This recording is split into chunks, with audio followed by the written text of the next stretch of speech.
घर पे 2 शिवलिंग कभी नहीं होने चाहिए। भगवान गणेश की 3 मूर्तियाँ नहीं होनी चाहिए। 2 शंख नहीं रखनी चाहिए। 2 सूर्य भगवान की प्रतिमा भी हमें नहीं रखनी चाहिए और 2 शालिग्राम की भी पूजा एक मंदिर में एक छत के नीचे रखकर नहीं करनी चाहिए। घर के मंदिर में कौन कौन से भगवान की मूर्ति रखें, आज का हमारा ये टॉपिक है। नमस्कार दोस्तों, स्वागत है आपका पवित्र ज्ञान में। दोस्तों, हर इंसान के घर में एक पूजा स्थल होता है, छोटा सा मंदिर होता है जहाँ लोग कुछ देर बैठकर भगवान की आराधना करते हैं। लेकिन लोगों के मन में अलग अलग प्रकार के सवाल उठते रहते हैं, जैसे कि उन्हें अपने घर के मंदिर में कौन कौन से भगवान की मूर्ति रखनी चाहिए और कौन कौन से देवता की पूजा करना चाहिए। शास्त्रों के अनुसार 33 कोटि के देवता होते हैं, तो इनमें से कितने देवी देवताओं की मूर्ति हमारे घर में रखनी चाहिए और किन की नहीं रखनी चाहिए। कई लोग अपने घर के मंदिर में एक से अनेक भगवान की मूर्तियां रखते हैं। आप में से बहुत से ऐसे लोग हैं जिनके मंदिर में एक देवता के एक से अधिक प्रतिमाएं, उनकी मूर्ति रखे हुए हैं। दोस्तों, मेरा सवाल आपसे यह है कि क्या हम पूजा करते हैं, जब भी हम भगवान का ध्यान करते हैं तो अनेक मूर्तियों पर क्या हमारा मन एकाग्रचित हो पाता है। हम पूजा ध्यान करते हैं मन को एकाग्र करने के लिए, तो क्या इस तरह से अगर अनेकों मूर्तियां, एक ही देवी देवता के अनेकों मूर्तियों के भंडार हमारे मंदिर में हैं, तो क्या हम अनेकों देवता पर अपना ध्यान लगाएंगे या फिर अनेकों मूर्तियां पर हमारा ध्यान जाएगा, तो क्या हमारा मन एकाग्र हो पाएगा। हम एक प्रतिमा का कुछ देर ध्यान कर सकते हैं, पर उससे ज़्यादा नहीं, क्योंकि जैसे ही हमारी आंखें खुलेगी हम किसी दूसरी प्रतिमा की तरफ देखेंगे और हमारा ध्यान उसी प्रतिमा की ओर चला जाएगा। दोस्तों, हम पूजा इसलिए नहीं करते कि हमारा मन अशांत हो, बल्कि हम इसलिए करते हैं कि हमारा मन एकाग्र हो। आइए बात करते हैं कि घर के मंदिर में किस देवता की मंदिर होनी चाहिए। जैसा कि मैंने आपको अभी बताया कि घर में बहुत सारी मूर्तियों का भंडार नहीं रखना चाहिए। आप अपने इष्ट देवता को मध्य में रखकर सभी देवताओं को आजू बाजू रख सकते हैं, ताकि जब भी आप ध्यान करें तो आपका ध्यान एकाग्रचित रहे। अगर आप शैव संप्रदाय हैं तो भगवान शंकर के मध्य में रखकर पूजा कर सकते हैं। गणपति संप्रदाय है तो भगवान गणेश को रखें। यदि आप वैष्णव संप्रदाय हैं तो श्री हरि की प्रतिमा रख सकते हैं। यदि आप देवी संप्रदाय हैं तो देवी की पूजा अर्चना आप कर सकते हैं। सबसे पहले बात करते हैं कि किस देवता की पूजा करें और किन की वो कौन सी प्रतिमाएं हैं, मूर्ति हैं, जिनको हमें अपने घर में अवश्य होनी चाहिए, रखनी चाहिए। भगवान सूर्य, वैसे तो भगवान सूर्य की घर पे प्रतिमा नहीं रखी जाती है। इनकी पूजा अक्सर लोग इनको आकाश में देखकर ही करते हैं और ऐसा करना ही शास्त्रों में बहुत ही महत्वपूर्ण बताया गया है। फिर भी यदि आप भगवान सूर्य की प्रतिमा अपने घर में रखना चाहते हैं तो आप तांबे के सूर्य की मूर्ति अपने घर में रख सकते हैं। दोस्तों, शास्त्रों के अनुसार हमें भगवान सूर्य की साक्षात पूजा उनके दर्शन करके ही करना चाहिए। भगवान सूर्य की प्रतिमा रखकर उनकी पूजा करने से उतने उत्तम फल प्राप्त नहीं होते जितने साक्षात उनके दर्शन करके करने से होते हैं। दूसरे नंबर पे आते हैं गणेश भगवान। दोस्तों, हम सब जानते हैं कि गणेश भगवान को भोलेनाथ शंकर से यह आशीर्वाद प्राप्त है कि उनकी पूजा सभी देवी देवताओं से पहले होगी। तो जब हम कभी भी मंदिर में प्रतिमा रखने की बात आती है तो सबसे पहले भगवान गणेश का नाम आता है। दोस्तों, अगर आप घर के मंदिर में इनकी स्थापना करना चाहते हैं तो आपको गणेश भगवान की मूर्ति रखना जरूरी है। बस इतना ध्यान रखिए कि मूर्ति बैठी हुई मुद्रा में हो, उनकी जो सूंड है वो बाईं तरफ मुड़ी हो और सूंड में लड्डू अवश्य हो। इससे अगर इस तरह की मूर्ति आप अपने घर में रखते हैं तो ऐसे करने से घर में सुख शांति का वास रहेगा और आपके घर में कभी भी धन की किसी भी प्रकार की कमी नहीं आएगी। तीसरे नंबर पे आते हैं भगवान विष्णु। शास्त्रों के अनुसार इस पृथ्वी के रचयिता ब्रह्मदेव, संहारक हैं भगवान शंकर और जो पालनहार हैं वह विष्णु जी को ही माना जाता है। इसीलिए भगवान विष्णु की पूजा हमें सदैव करना चाहिए। इसलिए हमें अपने घर में भगवान विष्णु की प्रतिमा रखनी चाहिए। भगवान विष्णु को पीले वस्त्र पहनकर और हल्दी लगाकर पूजा करनी चाहिए। भगवान विष्णु की पूजा करने से दुखों से छुटकारा मिलता है, जीवन की कठिनाइयों समाप्त होती है, संतान की प्राप्ति होती है और पैसों की तंगी भी दूर होती है। चौथे नंबर पे हैं भगवान शंकर। भगवान शंकर को देवों के देव महादेव कहा जाता है। इन्हें तीनों लोकों का स्वामी भी कहा गया है, इसलिए महादेव की पूजा भी अनिवार्य है। पांचवें नंबर पे आते हैं माँ पार्वती। माँ पार्वती को उमा गौरी भी कहा गया है। शास्त्रों के अनुसार माता पार्वती को मातृत्व, शक्ति, प्रेम, सौंदर्य, विवाह और संतान की देवी कहा जाता है, इसलिए इनकी पूजा हर घर में होनी चाहिए। पुराणों के अनुसार माता पार्वती को भगवान विष्णु की बहन और शिव शक्ति का अवतार माना गया है।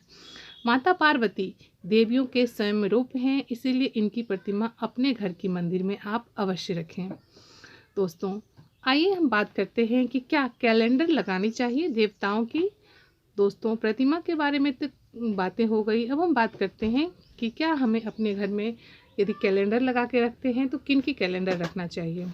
सबसे पहले हम बात करते हैं श्री कृष्ण की बाल अवस्था की कैलेंडर होनी चाहिए, राधा कृष्ण के युगल स्वरूप की, राम दरबार की तस्वीर होनी चाहिए, गणपति की तस्वीर भी होनी चाहिए, माता लक्ष्मी की तस्वीर होनी चाहिए। हमें अपने घर में माता लक्ष्मी की तस्वीर लगानी चाहिए, जिससे हमारे घर में धन की समस्या कभी ना आए, धन की समस्या कभी ना हो। साथ ही माँ लक्ष्मी की यदि आप तस्वीर अपने घर में लगाते हैं तो इस बात का आप अवश्य ध्यान रखें कि माता लक्ष्मी की जो तस्वीर है वह खड़ी मुद्रा में ना हो। कुबेर यंत्र की भी आप स्थापना अवश्य करें। आइए बात करते हैं कि कौन कौन से वो देवता हैं जिनकी मूर्तियां हमें अपने घर में नहीं रखना चाहिए।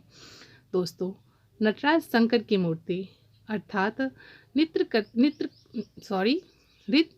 करते हुए नटराज जो शंकर भगवान हैं उनकी यह मूर्ति हमें अपने घर में नहीं रखना चाहिए।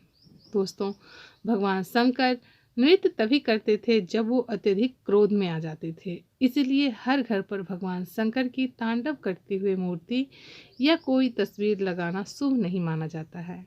ऐसी तस्वीर घर पर लगाने से या मूर्ति रखकर पूजा करने से घर में लड़ाई झगड़े होते रहते हैं, परिवार के सदस्यों के बीच में मनमुटाव हो सकता है, मन में शांति बहुत कम रहती है। इसलिए अगर आपके घर में भगवान नटराज शंकर की मूर्ति रखी है तो आप इसे तुरंत हटा दें। दूसरी है माँ महाकाली की मूर्ति। माता महाकाली का जो स्वरूप है वह देवियों के विघ्न विनाशक रूप है।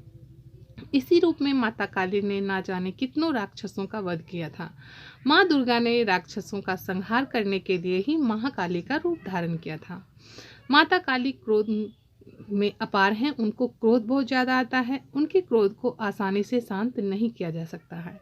हमारे शास्त्रों में वर्णित एक कथा अनुसार जब माँ दुर्गा ने माँ काली का रूप धारण किया तो उनको राक्षसों के गर्दन के लिए भेजा, तो माँ काली को राक्षसों पर इतना क्रोध आ गया कि वे इस पूरी पृथ्वी से दानवों को खत्म कर देना चाहती थी। यह देखकर सभी देवी देवता चिंतित हो गए और फिर भगवान शंकर महाकाली के सामने जाकर लेट गए।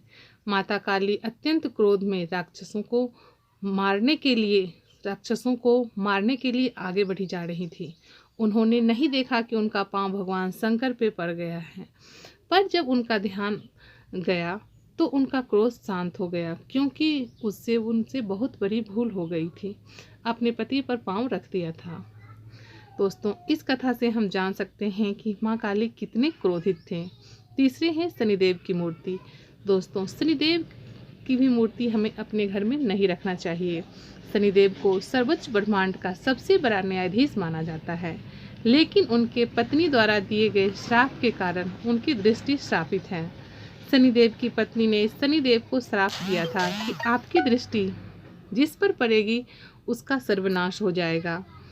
शनिदेव को घर में रखने से उनकी दृष्टि हमारे घर के सभी सदस्यों पर पड़ती है, जो कि एक शुभ संकेत नहीं है। ऐसा करने से आपकी हानि हो सकती है। चौथे हैं भैरवनाथ। भैरवनाथ साक्षात भोलेनाथ के अवतार हैं और भैरवनाथ जितनी भी तंत्र मंत्र की क्रियाएं हैं, जितनी भी उन सभी के स्वामी कहे जाते हैं। भैरवनाथ की पूजा करना हर इंसान के बस की बात नहीं है, क्योंकि भैरवनाथ की पूजा तंत्र मंत्र और त्याग से होती है। 5वीं है माता लक्ष्मी की खरी मुद्रा में मूर्ति।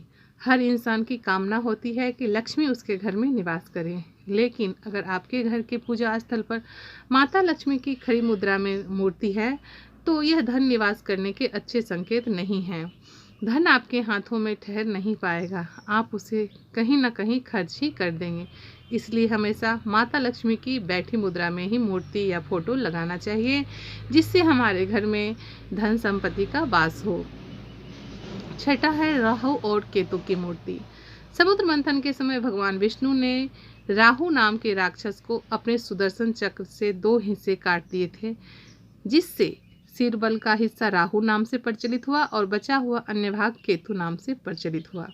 शास्त्रों में राहु और केतु को 9 ग्रहों में स्थान प्राप्त है, पर यह दोनों ग्रह सौम्य में नहीं माने जाते, इसलिए इनकी पूजा घर पर करना अशुभ माना जाता है।